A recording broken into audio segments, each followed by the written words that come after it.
Hey guys, hi, welcome back once again. My name is Vaishali and today I wish to talk about acceptance. And if someone would have asked me a few years back about acceptance, I would have in all likelihood said, acceptance is the most convenient form or an excuse of not taking any actions, of not making hard choices, uncomfortable choices, of wanting to play it easy. I would have also said that it's something that enables us to stay small, an act of cowardice. And maybe to some extent, it might be that. A part of our human psyche that really does not like change, that really does not like to face, to some relative degree, the unpleasant side of comfort and discomfort as well. That really does not like personal responsibility and accountability for almost every personal responsibility and accountability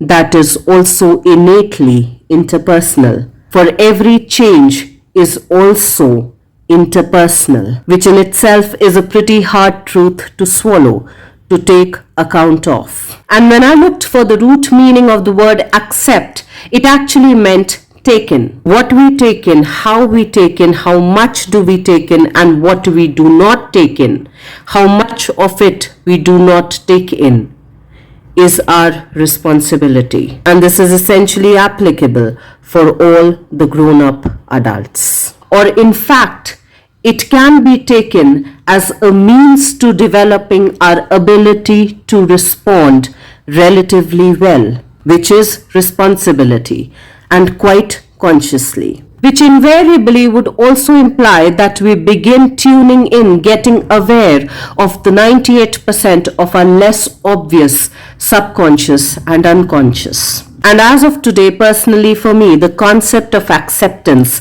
has shifted, has taken a different narrative, has evolved slightly. I would definitely like to say that to some relative degree, I still have retained the earlier version, the earlier narrative of acceptance.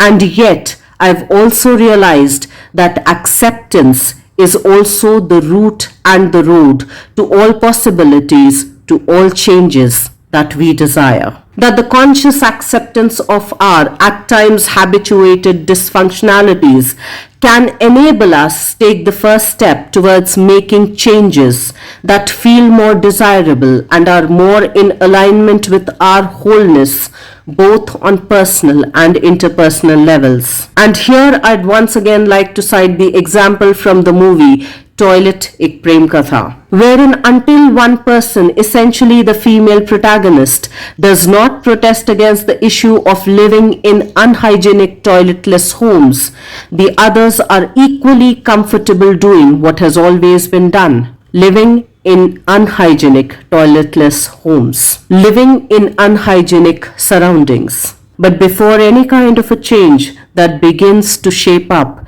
that begins to unfold, it calls for acceptance, maybe even radical acceptance, that certain things are not desirable, maybe even unacceptable, that certain things are not in congruence, and no essential, desirable, worthwhile change takes place without that radical acceptance. Similar things can be said about the Swachh Bharat Abhiyan, about the ecological imbalance in nature, even about our purpose for establishing Swarajya after too many centuries of enslaved, obedient compliance. For had we not radically and honestly accepted it, for had we been in resistance to that radical acceptance, enslaved, obedient compliance, a degree of cowardice, a degree of non-responsive blame and shame, a degree of irresponsibility, a degree of non-accountability would still have persisted.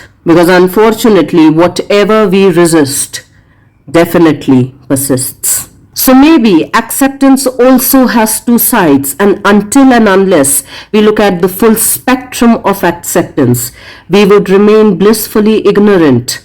And then again, ignorance can be blissful till it no longer remains a bliss. Let's try and reflect at both the sides of the coin, and I will see you once again the next week. Till then, stay tuned in And guys, if you do like the contextual content of these videos, please do like, share and subscribe.